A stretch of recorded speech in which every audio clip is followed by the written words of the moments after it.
ये सवाल है कि अगर आप 5 नवंबर से 25 नवंबर तक 20 दिन का समय दे रहे हैं, तो सर क्या इतनी जल्दी हो पाएगा? सर क्या शिक्षा विभाग की तरफ से कोई दबाव निकाल के दे दीजिए ताकि हम एक रिजल्ट जारी कर सकें? क्योंकि सर थोड़ा समय तो कम बचता है सर 5 से 25 नवंबर। देखिए, शिक्षा विभाग से ऐसा कोई दबाव नहीं है। हम लोग खुद भी चाहते हैं कि इसको जल्दी से जल्दी करके इस परीक्षाफल हम लोग घोषित कर सकें, समय रहते। आप जानते हैं कि इतनी बड़ी परीक्षा जो है, जब हमको आयोजित करनी है, तो हम लोग इसको जाड़ा में नहीं कर सकते हैं, ठंड में नहीं हो सकता है। नहीं होने सकने का बहुत से कारण है, उसमें कुछ अभ्यर्थियों को भी असुविधा होगी, कुछ हमें भी। बाहर से आएँगे, रात में रुकने में कठिनाई होगी, प्लेटफ़ॉर्म पर रुकना पड़ता है तो उसमें कठिनाई होगी। दूसरा कि कुछ कदाचारी भी लोग हो सकते हैं जो जिसके कारण से जाड़े में मफलर है, टोपी है, स्वेटर है, कई तरह के मतलब कदाचार करने का उनकी संभावना बढ़ सकती है।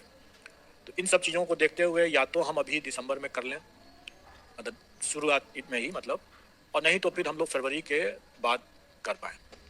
तो हम लोगों ने ये प्रयास किया है कि हम लोग इसको दिसंबर में ही जल्दी करेंगे 7, 8, 9, 10 का, इसलिए हम लोगों ने औपबंधिक रूप से घोषित भी किया है तिथि। और ये हमारा, जैसे हम लोगों ने ये घोषणा औपबंधिक रूप से ये तिथि की घोषणा हम लोगों ने पहले ही कर रखा था।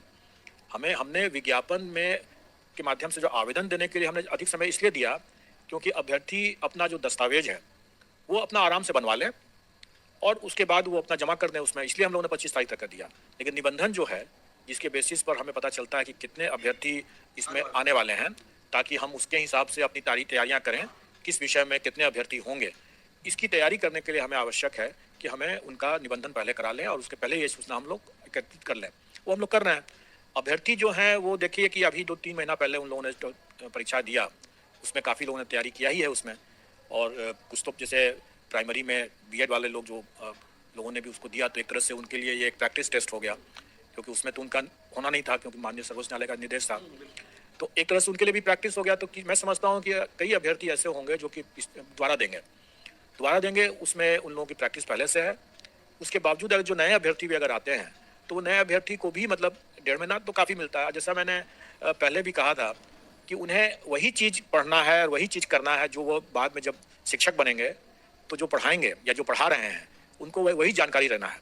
उसकी जानकारी उसका सिलेबस के हिसाब से रहेगा। स्टैंडर्ड ऑफ कोर्स उसका स्टैंडर्ड वो रहेगा जो उनकी अपनी पात्रता अर्हता जो निर्धारित, जैसे ग्रेजुएशन अगर जिसका है तो उनका स्टैंडर्ड जो होगा क्वेश्चन का वो ग्रेजुएशन लेवल का होगा।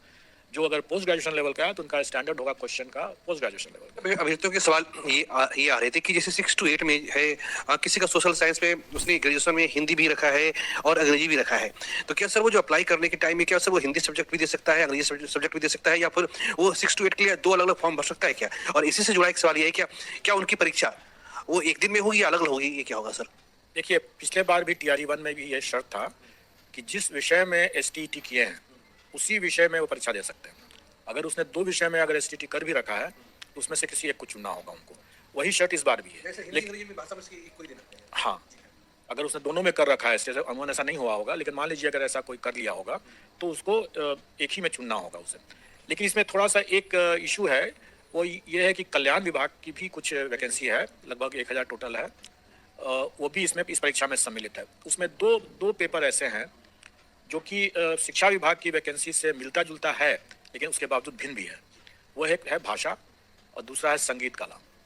शिक्षा विभाग में जैसे आपने भाषा के बारे में पूछा, तो उसमें भाषा के लिए अलग अलग भाषा है, जबकि कल्याण विभाग में भाषा करके एक ही वैकेंसी है, एक ही कैटेगरी ऑफ वैकेंसी है, और उसमें हिंदी भी हो सकता है, उसमें इंग्लिश भी हो सकता है। स्वाभाविक है कि उसमें दोनों हमें, अगर हम लोग क्रिकेट की भाषा में समझें तो उसमें थोड़ा ऑलराउंडर की जरूरत है। वही स्थिति संगीत ऑब्लिक कला है, जबकि शिक्षा विभाग में उसके लिए अलग अलग बना हुआ है। म्यूजिक के लिए अलग है, ललित कला के लिए अलग है, नृत्य के लिए अलग है, मतलब अलग अलग उसमें है। जबकि कल्याण में उसको एक ही करके इंटीग्रेटेड करके एक ही माना गया है, मतलब फिर से वही ऑलराउंडर वाले कंसेप्ट पर है।